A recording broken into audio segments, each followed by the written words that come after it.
Welcome, everybody, to your Badass Journey podcast. Today, I have Lisa Kavanaugh.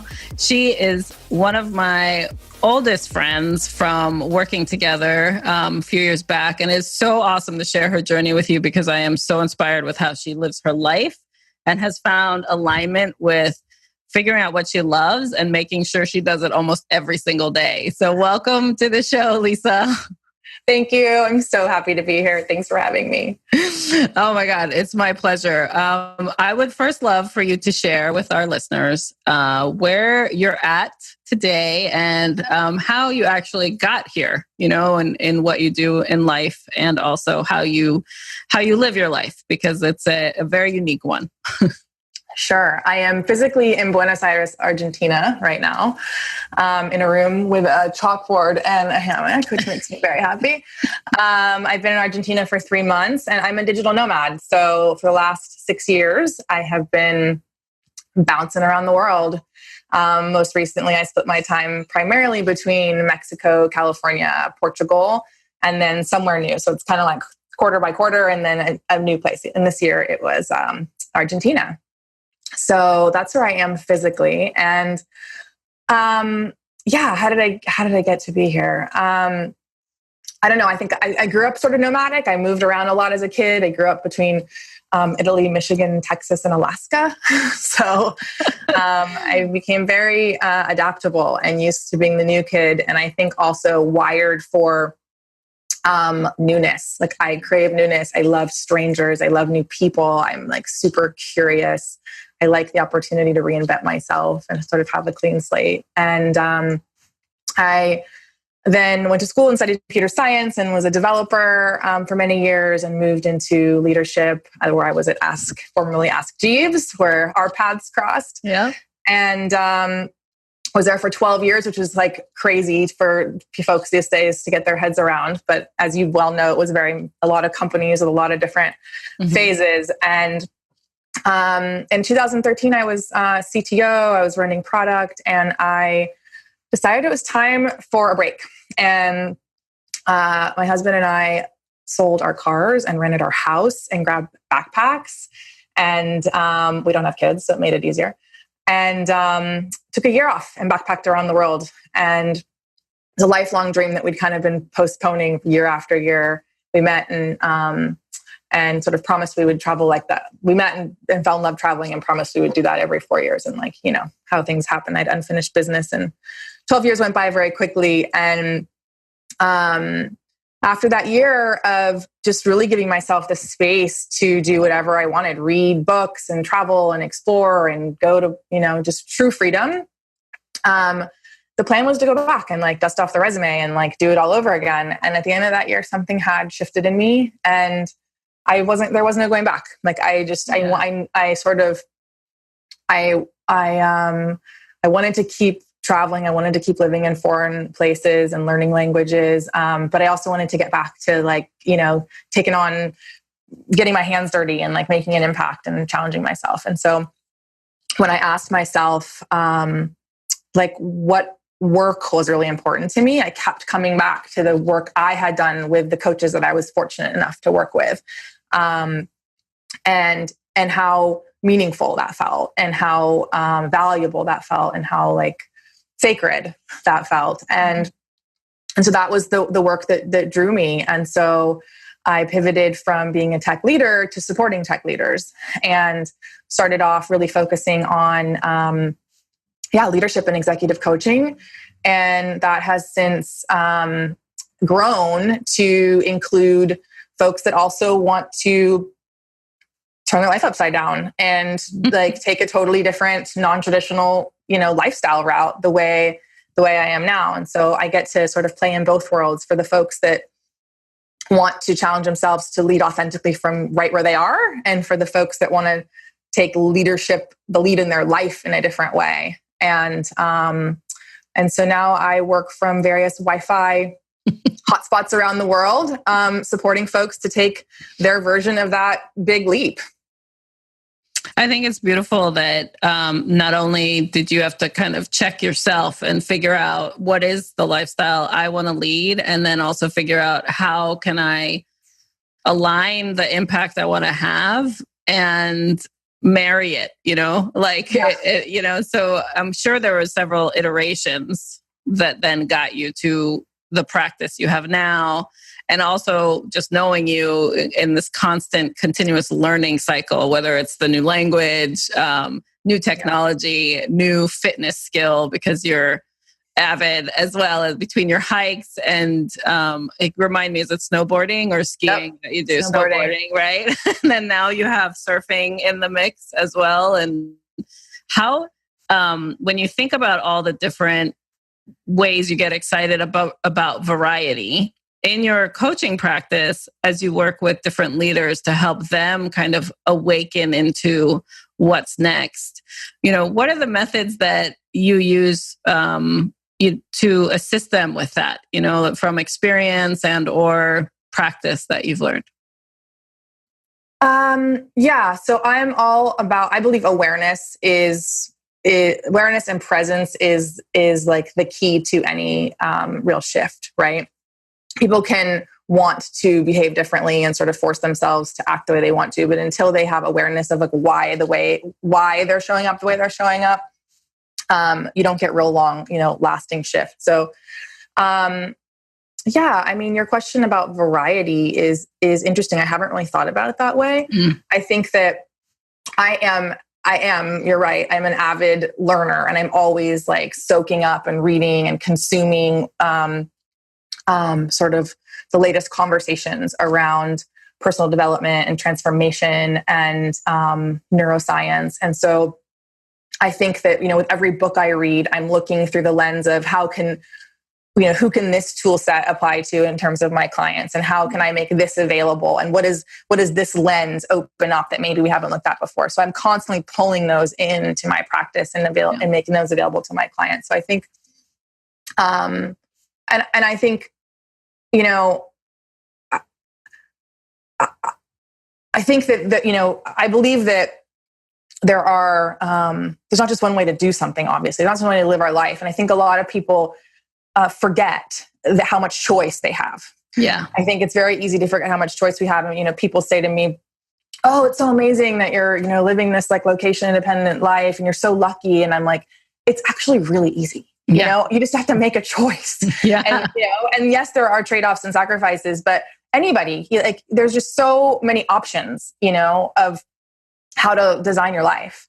And I think just that, I think that awareness and like reminding people and like that waking up moment of saying like, oh, this is one script. This is one way. Choose your own adventure books. Remember those? Yeah. It's like, like there are other doors to open, other paths, and you can make that choice every day and every week. And so I think that I bring that spirit to my own life for sure. And I think to my clients as well. Yeah, I think there's a value in the fact that you lead your life by example. There's that attracts a certain client base to you, for wanting to learn how you do it in yours, but then also creating that permissioning, as a coach myself, it's a lot of the time I find it's just creating a permissioning space for people to explore what they truly think, believe, desire, want. And then as a coach, help them get into action towards it. But it's always that first step of like, well, where is it that you're trying to go? What's that vision you've had for yourself? And if you've been shut off for so long from exploring and just doing, like, even the 12 years you had in your technical leadership career climb, right? Like there was transformation happening consistently through that process that then shaped you into a potential career goal you thought you wanted, and then once you're in it, you're like, yeah, that's great, but there's more, right? There's something else. And so it is really great to see, by example, how you lead it for yourself, but knowing that, and I'm sure that I can only imagine the impact you have with the clients you work with, because you're so highly interactive too, that you also now have created spaces for people to come work with you. So tell the listeners too about Surf Your Soul and what that's all about and what you're leading in that regard.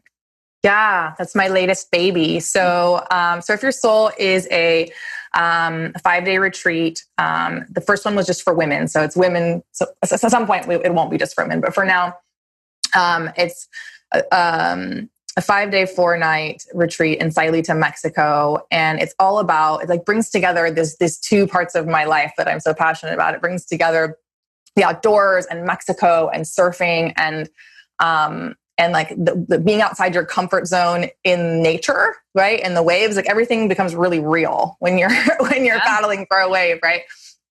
And the space to really step away from the busyness of life and all of the, the pulls of your day-to-day schedule, and really give yourself the time to pause and reflect and recalibrate on like what's really important to me, and how is that aligned with how I'm actually living my day-to-day, and where does that need some recalibration and some tweaking, and what changes do I want to make? And so we have the first half days are surf sessions, and we go out and surf our brains out. And a lot of the women have never learned to surf, have never surfed before, so beginners welcome. And then the afternoons we sit down with journals and pens, and in a workshop setting, and we search within and kind of get connected to heart and soul, and to have a lot of fun together and eat a lot of tacos. And and I get to enjoy my happy place in Sayulita, Mexico,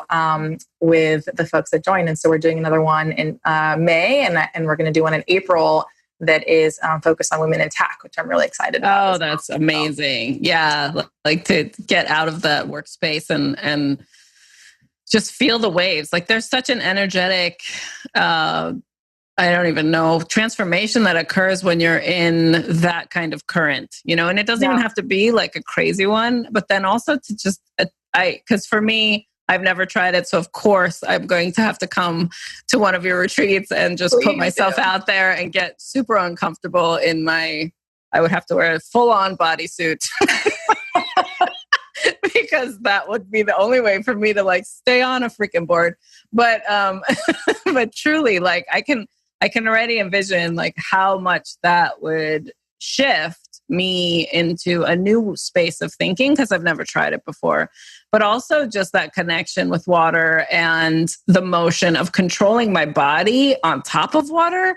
Like that's just has its own whole mechanism, mind-body connection. And I know you're all about that as well in your practice, and figuring out, how do you really align what's going on with you physically, into what you're doing, and to be present. And I know you've shared with me, personally, but if you're willing to share with the listeners too, one of the health discoveries you had, and how that also shaped this path that you're on. It would be great. Yeah. Yeah. I was diagnosed with Crohn's disease in like 2011 or something like that. And I had just suffered from these symptoms for years and years. That we thought I had acidophilus. I thought I had all kinds of different things, just these sort of like attacks I would get. And I had a lot of things going on. I had a funky bad gallbladder that had to come out, and I had all these things going on that were making it very difficult to diagnose me. But basically Crohn's is a pattern of ulcers. And so I was living I was carrying a lot of stress. Despite a lot of attempts at stress management techniques, it got the better of me, and I got really sick. I was hospitalized, and it was a really tough, probably like year-long recovery to heal my body. And when you won't slow down, your body decides it's going to take over, right? and have a force. And through that experience, I had never faced anything before that where I really had to do like a major reset. And I had to evaluate everything that I was eating, everything that I was drinking, the way I was saying yes to everything, and thought I had a Wonder Woman cape on and was just going to dive into everything, and that was the way I was validating myself. And it took its toll on me, and I had to really, I had a choice. Was I going to be on these like really horrific, strong drugs for the rest of my life, or was I going to make some different decisions and, reevaluate some things. And so I worked with this, I'm pretty woo-woo. So I worked with this amazing energy healer who I still work with to this day. And through my partnership with her, I was able to redefine my diet and, decide that I was going to learn to say no. And in honesty, and I got healthy long before I quit, before I quit and took that year off. But the way my body responded to being away from the high stress environment, it became really clear to me that I couldn't go back. And so that was a big part of saying yes to my health and saying yes to me and to a long, healthy life. And so it was amazing that, they call them flares in Crohn's when you have a heightened inflammation and the ulcers come back. And, I was taking medication and tracking my flares. And literally since I quit my job in 2013 and I've been traveling around the world coaching, I haven't had a single flare. Wow. So even now I think of, and I feel so grateful. And I think about being diagnosed with Crohn's. And I don't even feel like I have it anymore, which is kind of silly to say. I think it's just that, and I need to be mindful of that because it's easy to then, right? Yeah. I think you're invincible again. Exactly. It's a slippery slope, but it's one of the things I'm most proud of in choosing me and choosing my health. And in also so many things came up during that period for me, lots of other things, that my therapist had her work cut out for her, that came up to work through. Right. And it was a time when I really was reminded of my own capacity and, sort of radical self-reliance in Burning Man terms. And what came out of that was my ability to feel in control and to manage my health. And so I now know hey, if it's, if I'm going to go out and have a bunch of drinks, then I'm going to pay a price. But I'm in control of that. And I don't know, I came out more connected to myself and with greater confidence and greater belief in what I was capable of and in a greater commitment to really taking care of myself and self-care, which is self-love really in the end, right? Yeah, it completely is. I mean, I'm not sure how much of my history I ever shared with you, but I've never been diagnosed with an autoimmune, but definitely had debilitating digestive issues for majority of my executive life. The years before we met were probably the most toxic for me. And I also was aligned with a homeopathic therapist. That's who I aligned with, but that natural care where it was about mind work with resetting the body function, to align. And lately, I had some serious flare-ups earlier this year, and I went through all the Western medicine tests, right? And I did all the diagnosis, and they're like, "No, you're fine, you're fine." And I was like, "No, I know something is wrong," and it was really difficult what did come back, and this is just getting a little bit more medical, but I ended up having gallstones, and you said you had a funky gallbladder, right? Mine had to come out, yeah. Yeah, I was like, great, take it out. I said to my doctor, I was like, take it out. They're like, but you're not having serious symptoms. And I said, okay, so you're waiting for an ER visit is what I told them. And it literally happened. I couldn't believe that I'm telling them, this is what I need you to do to my body so that I can heal. And then literally 2 weeks before having to move from Colorado to Connecticut, because that's where we are now, I had emergency surgery while I was in California. That was recently. I had no idea. Recent. Yeah, it was this summer, but it was amazing. I was going out to have some fun before my big move and just kind of decompress, had an amazing few days. And then all of a sudden it was amazing pressure. The flare-ups happened. Okay, emergency surgery. My husband had to fly out. It was crazy chaos. But I'll tell you that the slowdown that occurred, and my friends who came, to see me, and I was actually very fortunate that it happened in California with such a support system around me, because obviously from living out there way back when and having such close friends there, it actually the slowdown of the hospital days. And I know this sounds so awkward, but it kind of speaks to what you just shared. It's like this realization of you got to slow down, you got to reset. And when your body is failing you in certain ways, you almost have to surrender. Yes. Too. Like that was the word I kept telling myself. Because when my friends would come visit and be like, you're not complaining enough. Like they're not going to pay attention to you. Like you've been sitting in this hallway of the ER for like 4 hours or 6 hours. I don't even know because I'm drugged up or whatever it was, right? But they're like, they're not, you have to show them. And I said, honestly, I have no control in this situation. Yeah. At this point, there is literally nothing I can do other than the surgeon coming in and taking care of this. And then the healing and what I choose to do next is all on me. Yeah. Right. But it definitely smacked me in the face too, because it's like, well, I still have not mastered this part of my body. And that's the work, I have to focus on in order for me to be high functioning and enjoy the life that I have earned, and really thrive in all of it. And so it's really great that you found a way not only to identify what was going on, but then also the right support and tools and systems to follow so that you can really feel aligned. Yeah. With what you've done. And as you say that, Kareen, I'm having this insight that I never really thought about in this way before, but I do think that before that happened, I was really disconnected from my body. I mean, I'm physical, I do things all the time, but in terms of like really sensing what was going on and and like listening to my body. Yeah. I was just brute forcing it and be like, shut up, eat this. Handle this. Handle it. Exactly. And white knuckling. And through that, journey and wanting to get off. I mean, I still take immune system suppressants to be totally fair, but to get off like the prednisone and the hardcore drugs, right, that I didn't want to be on long term, I had to learn to listen to what my body needed. And I had to learn to like sense into the early warning signs and then course correct so that I didn't have these like big flares, right? Yeah. Yeah. And so I now have that spidey sense. Like I now have that connection and that tuning that allows me a lot more freedom. And I also have a lot less stress. Right. So that's a huge part of the equation for me, probably 80%, I'd say.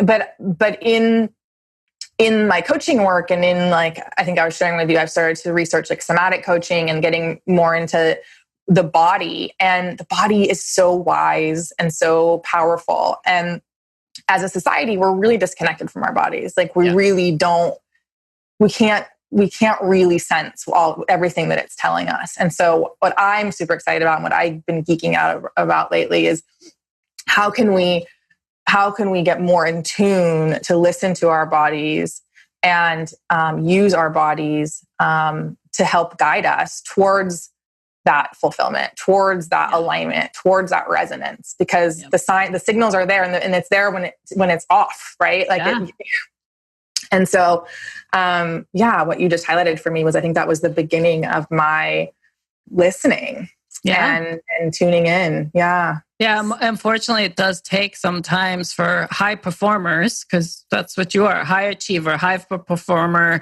for external benefits, right? Like we get trained to chase external rewards, which is the title, it's the compensation, it's the group of people you hang out with, the location you're in, the company, all those external pieces. We're trained, our brain is then trained to look externally before we look internally. And then it takes shock. It takes a extreme shock, like an ER visit. Mine was similar too, twice now, like, because the one before that was also an ER visit that was like, no, things have to change. It then either you choose in that moment to ignore the blaring lights that are saying stop, you need to reset, or you actually go deep and you reset. And unfortunately, a lot of people still push because they don't know any different, and so to look into the different practices of how do I slow down? How do I reset, recalibrate, pivot, so that I can have a high functioning life full of fulfillment, versus all these external, you can say I did all those things, but at what I'm cost? Feeling like shit on the inside, it really doesn't matter. And that is a huge awareness. And sometimes when I do see, especially with my clients who are having those health issues and suffering, I will check in with them on it. Like, when's the last time you went and looked for such and such? You know, you could see it in the skin. You could see it, you know, in their eyes, even when things are going on with the gut or the way their posture and they're holding themselves. Like, there's so many notions. And I love that you're looking into that for your practice too, because it's going to help so many people identify it. And your workshops, you know, and are such healing workshops as well. Water heals a lot, you know, especially if I'm a fire sign. And so like water it always calms me, seeing it, being by it, putting just a toe in it. And I'm like a whole different, a whole different person, you know? But the energy that also comes in the motion. And there's so much power in the ocean. So much power. It's phenomenal. And it's such a healing space, which is great, you know, to see you incorporate it.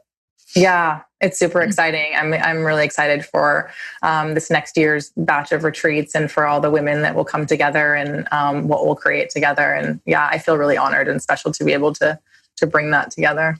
Yeah, and you're going to hold space for a lot of people that need that just awareness, like you said, but then the how to live in that awareness state, you know, like just to truly be present, you know. Yeah. Yeah. And give yourself the gift of time and space, right? Yeah. You know, so when we go through our lives and there's so many demands on us day to day, and it's a big deal for a lot of women to take a week off, and, you know, a lot of people to take 4 days off in this case and go and just make time for themselves. Right. And so it's very luxurious, and it's so needed. Right. The capacity that you go back to your life with as a partner, as a mother, as a friend, as, you know, a coworker, as a leader. Yeah. I feel like it should be mandatory. I think everybody should be assigned a therapist at birth and be given a week-long retreat every quarter. And we would probably have a much kinder society.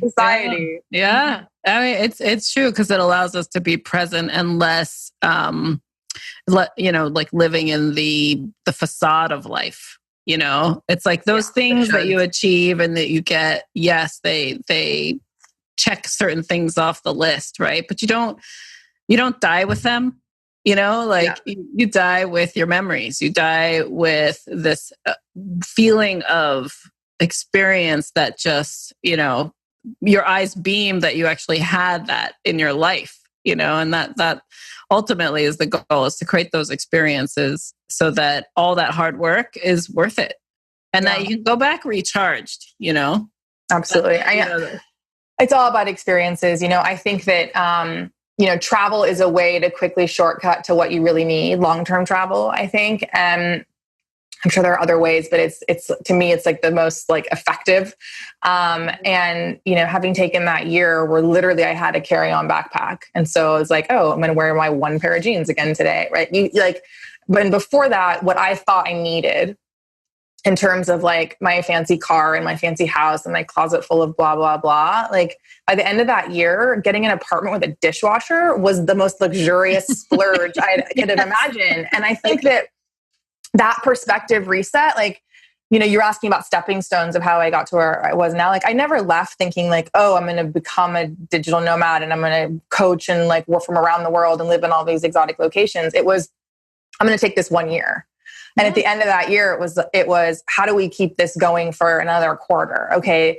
You know, and it's like, you know, this job and that project and, you know, and that client, and then starting to like get a sense of, okay, this can happen. And if I had start from my house in Marin County, California, tried to make that bridge and plan that out, I would never have been able to do it because I had a completely different sense of cost footprint and what I really needed. Right. And I think that a lot of people don't take the big leap towards what they want because they don't see the path clearly. They don't see that like how they're going to get there.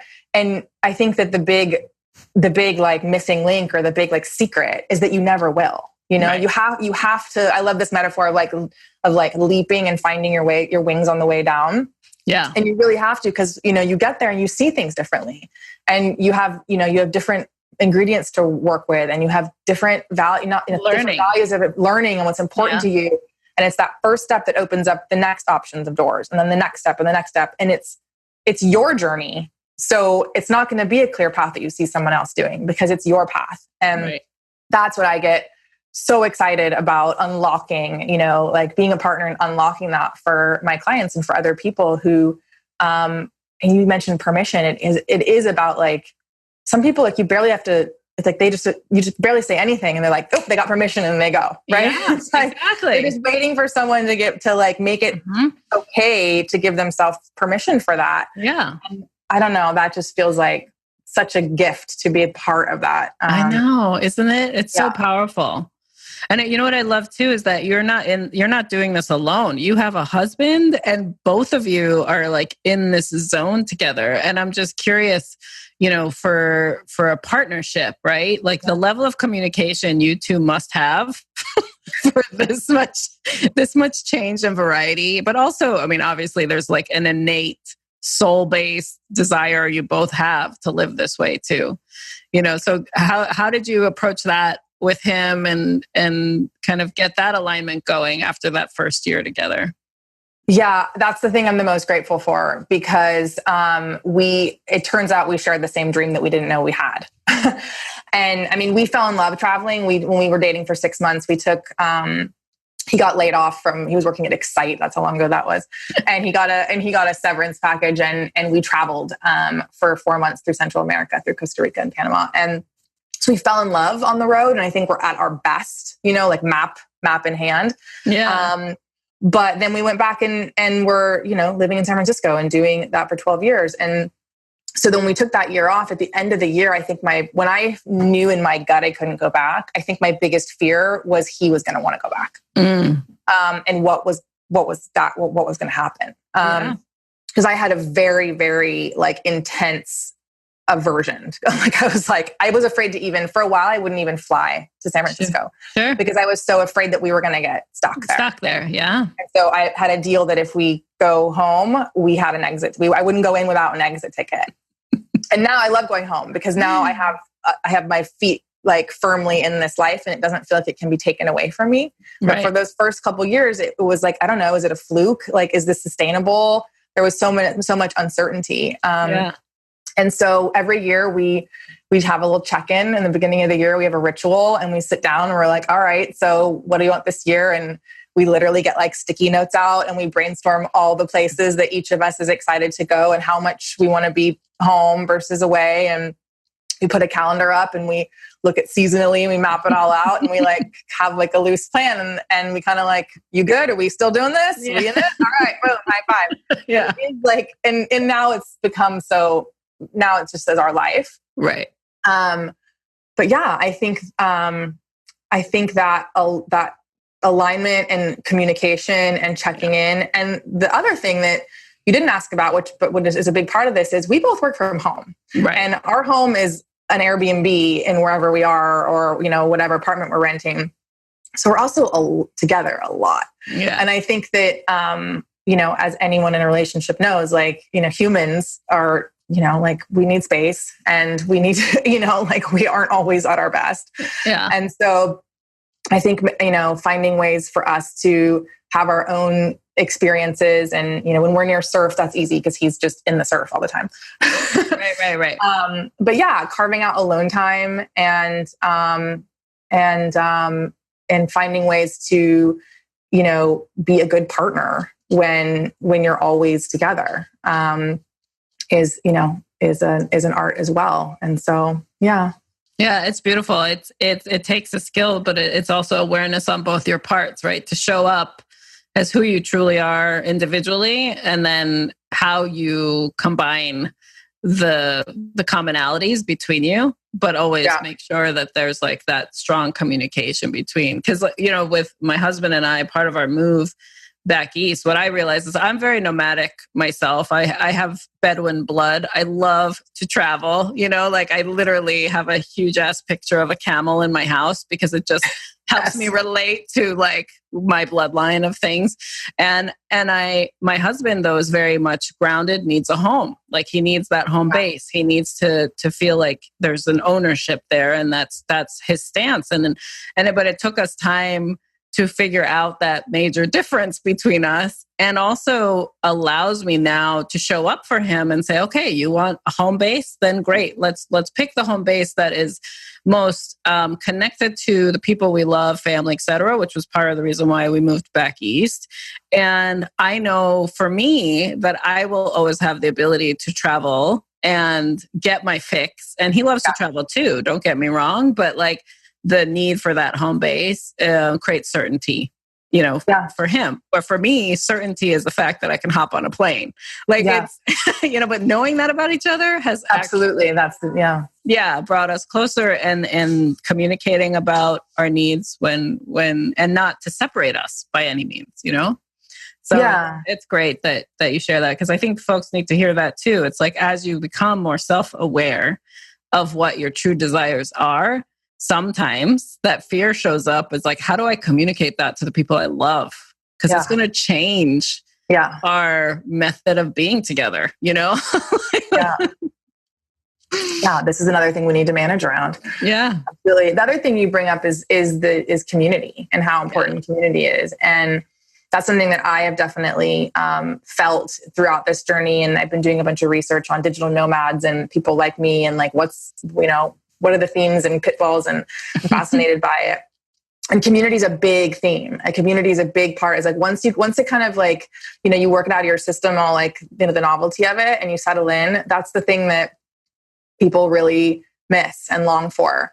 And so, for us, like we rotate between the places we rotate because we have community there. Yes. And so I think it's a very different thing when you're in a city all by yourself. It's wonderful. Right. There's the pros and cons of that too. But I do think as humans, like for me, home is where my community is. It's not just a one place. And so I feel rooted and grounded and filled up by being around my people. And my people just happen to be in San Francisco, Mexico, and Portugal. Right. And it's the same. Yeah, that's beautiful, because it is about connection and love and the tribe. It just so happens that you have an ability and a skill set to come in and out of those environments, the best way, how to stay connected, and that's a skill I have as well, but not everybody has had the opportunity to do that. But it's also because I'm first generation American, and so like raised in another culture and understanding there's something else out there. Yeah, sure. It created that desire of, well, I want to go connect with that something else. And so it's just it happens from experience, I would say. Like exposure is actually the right word. And perspective, right? I mean, perspective is everything, right? And so if you come from a perspective of global citizen as a kid, right, and feeling connected and having roots elsewhere, then you're going to have curiosity about that, and you're going to feel comfortable. Versus if that's like some, big unknown. So, this is amazing. I mean, we touched on so many topics, and I know you and I could talk forever, just because it's so much fun. I just want to take a moment and thank you for your time today and sharing a piece of yourself with our listeners, because I know they will benefit from the conversation. But I would love for you also to tell them how best to connect with you. When, whether it's they're interested in your surf workshops or just to connect with you as a coach, how would you like them to do that? Sure. So I don't have a website. It's been on my to-do list for a long time. So the easiest way, the website for this retreat is surfyoursoulretreat.com. Great. So have a look, and you can reach me through there to learn more about that. In terms of coaching or talking about digital nomadism and what that looks like, I'm on LinkedIn, Lisa Kavanaugh with a K. And then just my email address, which is lisa@Nicoya, Nicoya consulting.com. And I welcome your listeners to reach out and share their stories and connect. That's amazing. And we'll make sure we put them in our show notes too, so that they have those links super easy. And before we close out today's conversation, I would just love for you to define, what do you think a badass is? You asked me that question earlier, and my initial reaction was self-love. I just think that it all comes down to self-love. I think that's one of the hardest things for us to do, and I think the most important. And I think the world could use a lot of self-love. So that's my definition of a badass. I love it. Lisa, thank you so much for joining me today. And until our next encounter, thank you. Thanks for having me.